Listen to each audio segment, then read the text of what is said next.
I suck at communication. That is the first thing that people tell me when I tell them that I'm a communications consultant. And I think that's a pretty interesting statement because there isn't anything that's more important than communicating. Being able to concisely express your ideas while inspiring people to listen and empowering them to act is one of the most valuable commodities that we have as people, both personally and professionally.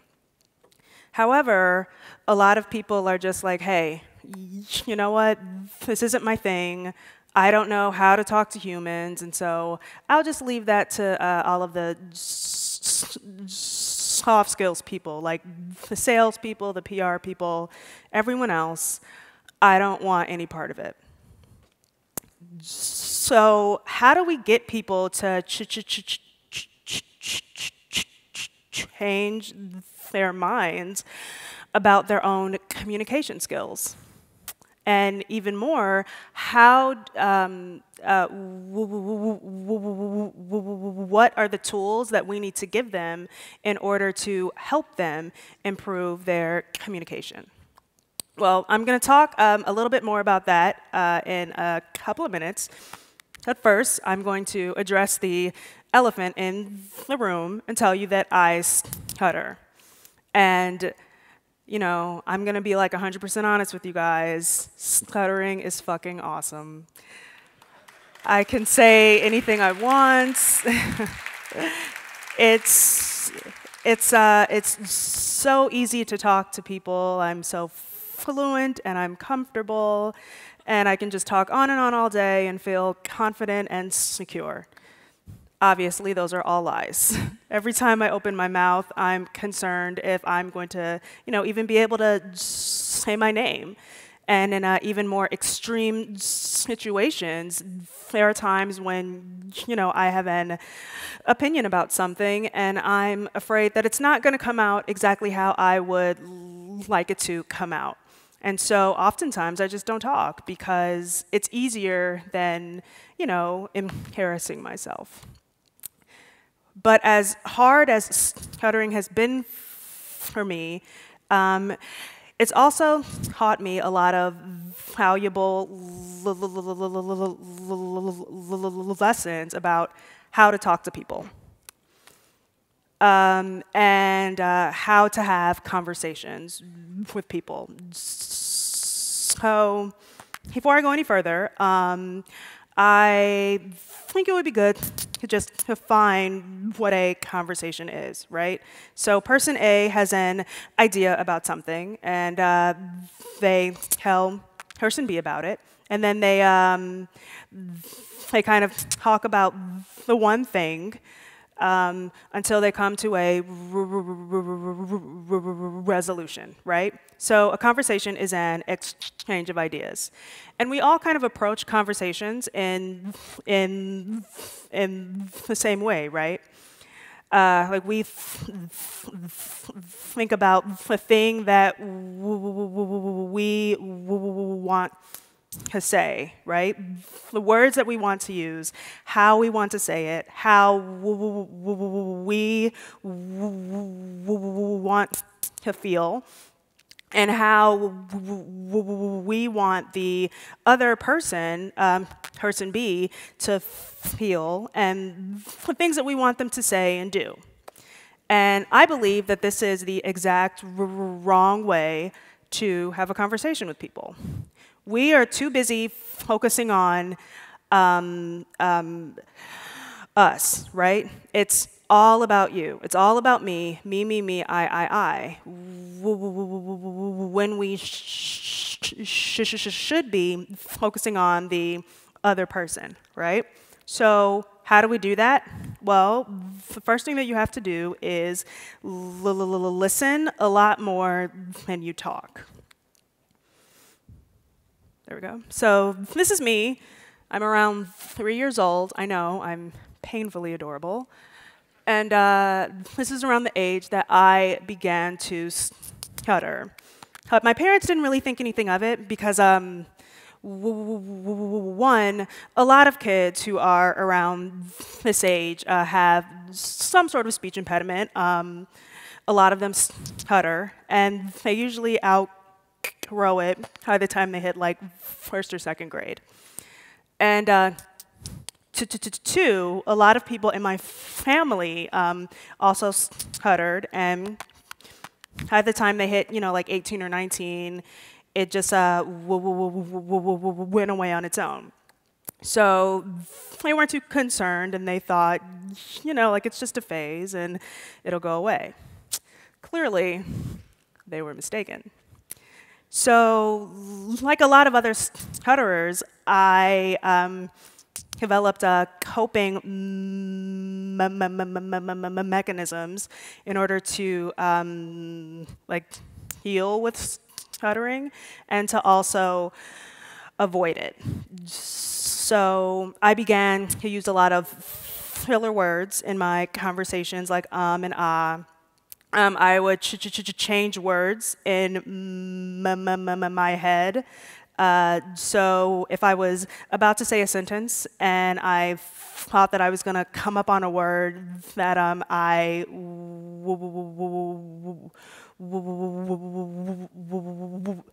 wouldn't be able to say, I would quickly change the word beforehand so I could hopefully avoid stuttering. I actually know a person who became pretty talented at this because he spent the time to read the dictionary. And so he knows a whole lot of words to use when, he wants to avoid stuttering. It's actually a really brilliant idea, and I wish I would have done it myself, but I'm lazy, so. Eventually, it came to a point where I just decided that, I'm just not going to talk if I don't absolutely have to, right? So it seems like a good idea, right? Like, if I don't talk, I don't stutter, yes, and it's exciting. And then I realized that it kind of came off like this, right? Like, people either thought I was uninteresting or that I was uninterested in them. And that's not a good thing for, either me or them. So I had to come up with a way to be an active part of the conversations I was in without, dominating them verbally. And so I began to ask people just questions about themselves, right? And so as I would continue to ask questions, I would eventually hit on a thing that they absolutely adored talking about, and they would just talk and talk and talk and talk, and they would be so excited to talk about this thing that they probably don't get a lot of opportunities to talk about, right? So over time, I began to realize that people actually enjoyed talking to me, right? And it was kind of baffling at first, but then after I thought about it, I realized that I was giving them a platform to share things about themselves. So this generation, we have a lot of tools to help us talk about ourselves, right? We've got Twitter, we've got Facebook, we've got all types of other, things that we can use to tell other people things about ourselves, right? And other people can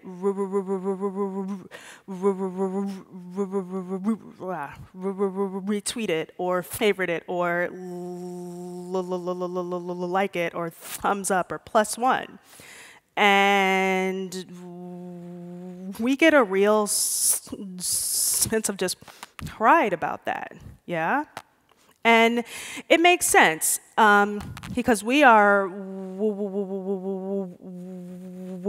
wired to connect with other people. And we as people have a need for other people to like us. So as I was, asking people questions, and I was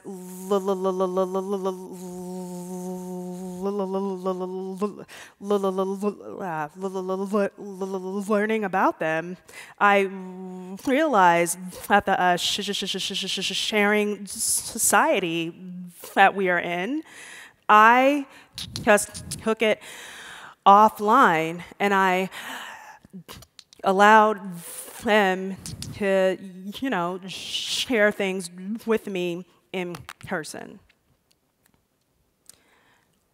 So, like a lot of other stutterers, I have had my fair share of speech therapy experiences. I was in speech therapy when I was around 8 or 9 years old, and I did it until I was about 12 or 13. And then I went to high school and, college. I got jobs and internships and all of those things. And then I finally came to a point when I was around 27 where I was just terrified to talk to people. And so I sought out speech therapy again. And so this time I was trying to find a cure. So I found a therapist who was around my same age and was also a woman. And we had a little phone call beforehand, and she told me that she was going to teach me about the different muscles in the face, and that she was going to give me tools and techniques to help me be more fluent. And so I thought, awesome, right? I am going to be able to more easily avoid stuttering, and I'm never going to have to deal with it again. Well, obviously, that is also not true. But what she did teach me was two things. The first thing was how to accept the voice that I have. And the second thing was empathy. And so I've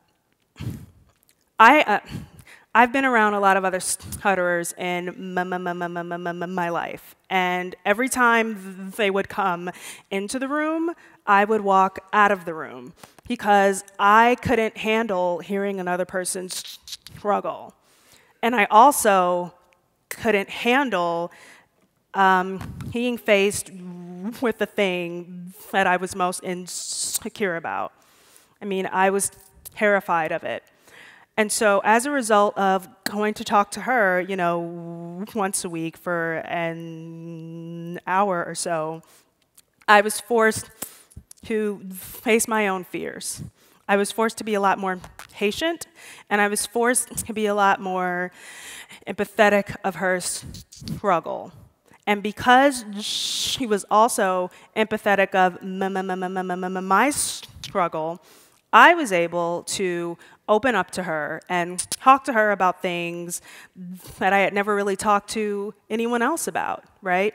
I felt so comfortable because I knew that she understood me, or at least that she was trying to understand me.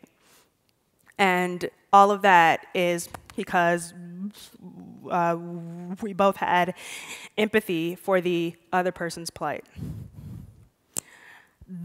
There isn't enough empathy in communication, and that's a shame because empathy is the cornerstone of connecting with other people. Also, empathy creates the environment for other people to share meaningful details about themselves with you. So I started speaking about a year and a half ago, and it was a way to rake myself out of my shell. I know that I said this a couple of times before, but I had just come to a point in my life when I was just completely terrified to just talk to people one-on-one. And so I decided, well, I'll just get up in front of 100 people and talk to them all at once. It makes so much more sense in my head, none whatsoever when I say it out loud, but that's the kind of person that I am. And I was pretty worried that, you know, people would judge me, and they would say, well, why is this person up here talking and she stutters? Like, you should go do something else where you don't talk to people, because, like, who wants to listen to that? And that didn't happen at all. People actually embraced me, and they wanted to share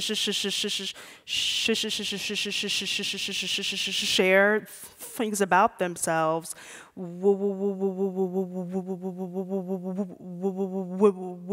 with me. And I think that this is because I was willing to tell my whole story. People will come up to me after talks, and they would tell me things about themselves that they were afraid to say or that they were ashamed of. And I think it's because I was willing to show them my vulnerabilities. And as a result, they were empowered to show me theirs.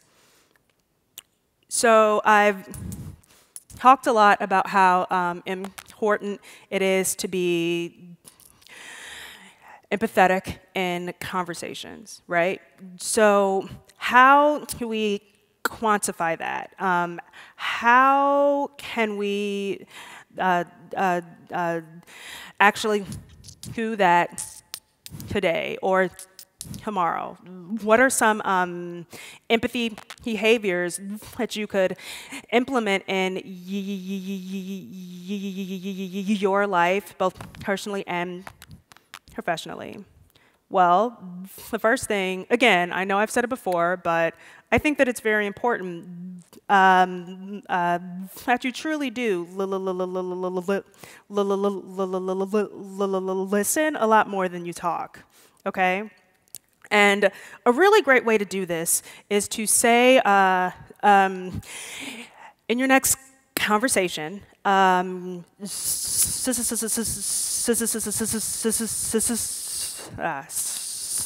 say one or two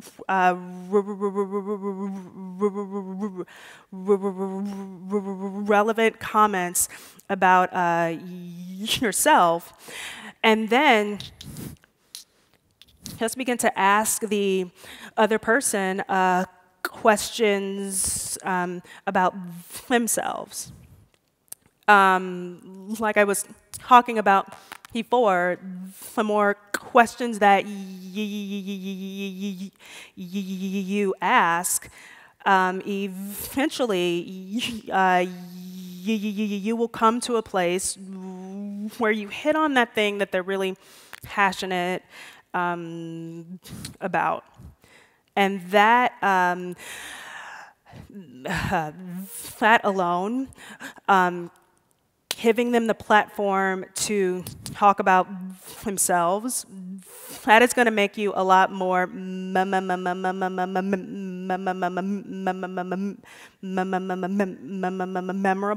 than 80% of the other people that they meet that day. Another thing that you can do is just pause and uh, give eye contact. So if you were talking about something, every so often, just pause and look at the person. This shows that you were thoughtful and that you are giving them an opportunity to process the things that you were saying. Okay, so I've given you two examples of how to be empathetic in communication. So how can you be empathetic in marketing? Well, I'm going to tell you something that you already know. You have to listen to the things that your clients are saying, obviously, right? But you also have to listen to how they are saying it. Because the words that they use can help you shape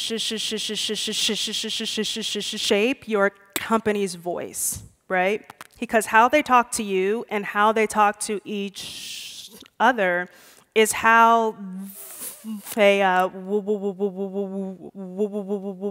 want to be spoken to. And so if you shape your company's voice around how your ideal customer talks to you, you are going to be able to a lot more easily form and grow the tribe, so to speak, that you want to have. So this talk is called How to Talk to Humans. And there are a couple of things that I want you to remember. People don't care if you are the best at something, or if you're awesome at this, or if you've won that. They care that you are an actual person. Flaws stand out a lot more than being perfect, because flaws are the things that make you human. And the other thing that I want you to take with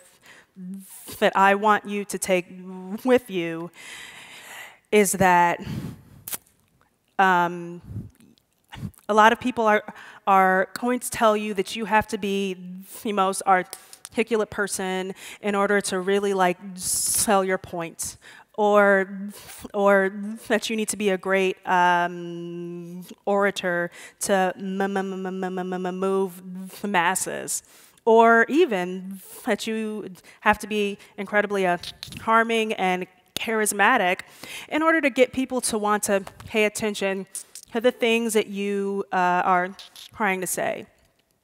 And I do not believe that that's true. I believe that you need to be empathetic enough to